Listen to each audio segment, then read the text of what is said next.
Well, good morning, Mr. Gerber. You're observing surgery on your right eye. Dr. Shoemaker will begin with a small side port incision. Additional numbing medicine is instilled here to help you stay comfortable.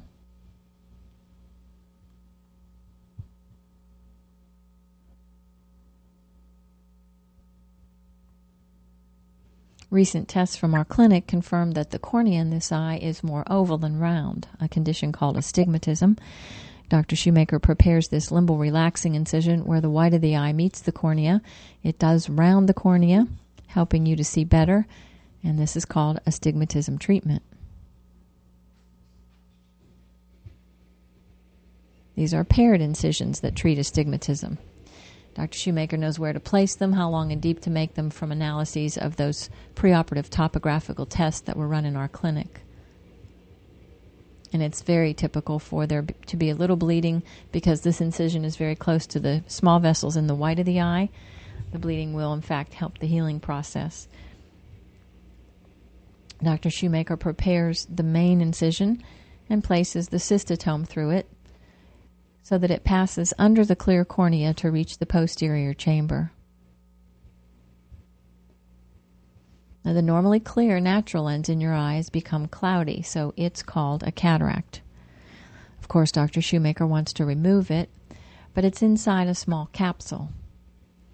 To reach the cataract, Dr. Shoemaker is opening that capsule now by peeling away its delicate front membrane in this circular motion. This will make a very small opening to expose the cataract for removal, but the capsule will stay in place because it will hold the new lens you'll receive in just a few minutes.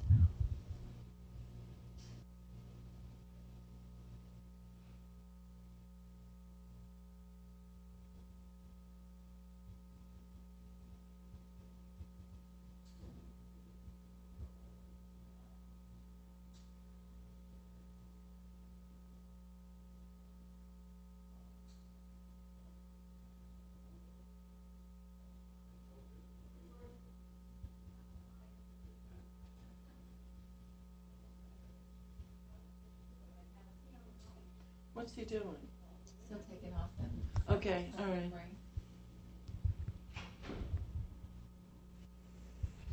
Next, hydrodissecting fluid is instilled, and this separates the capsule from its cataract.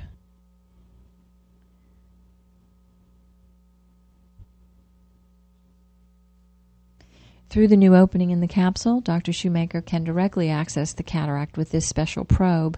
This instrument has a hollow tip that vibrates at about 40,000 cycles a second. It also emits ultrasonic waves, and so it's working pretty much like a mini vacuum as it loosens and draws the nucleus of the cataract. Is there a stitch involved? Not anymore. It's only an 1/8 of an inch incision. On the right, this nucleus rotator will help divide, turn, and just pretty much disorganize the cataract, which is all the dark and hazy material in the center. And that cataract will start to tumble rapidly as it's disintegrating. The fragments get small enough to enter the hollow tip, so they're swept into the vacuum-like probe on the left. So see all that milky, hazy? That's supposed to be clear like a window. So that's his view of the world. He's going to be very pleasantly surprised at how bright everything is. And your brain adjusts. You just adapt, and you think that's the way colors are supposed to look because it happens pretty gradually. And you think white, gray, and yellow. They're really white, but to him, I'm sure they've looked either gray or yellowish or creamish. Just that quickly, Mr. Gerber, the nucleus of the cataract has been removed. So Dr. Shoemaker has changed instruments to irrigate and aspirate the softer part of the cataract that remains around the periphery. That capsule gets brighter as it's cleared because light can reflect off the retinal screen all the way from the back of the eye again. That's a goal of the surgery. So we're seeing delicate vessels in the back of the eye, giving it that bright amber color.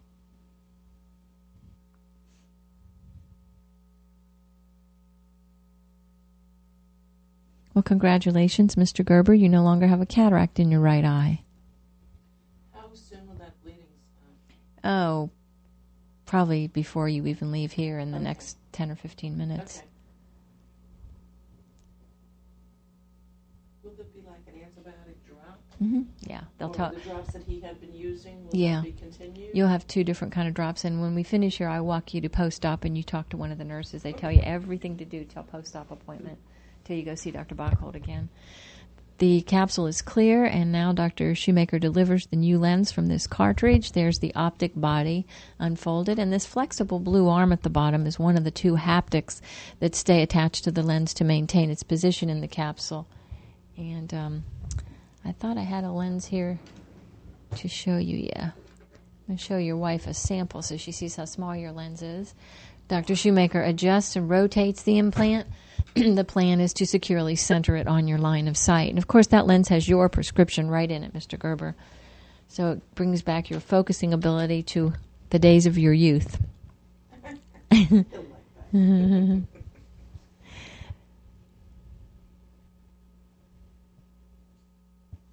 And all assisting agents like viscoelastic have been withdrawn. Dr. Shoemaker pressurizes the anterior chamber here. That helps to seal the small incision, so a stitch is seldom necessary.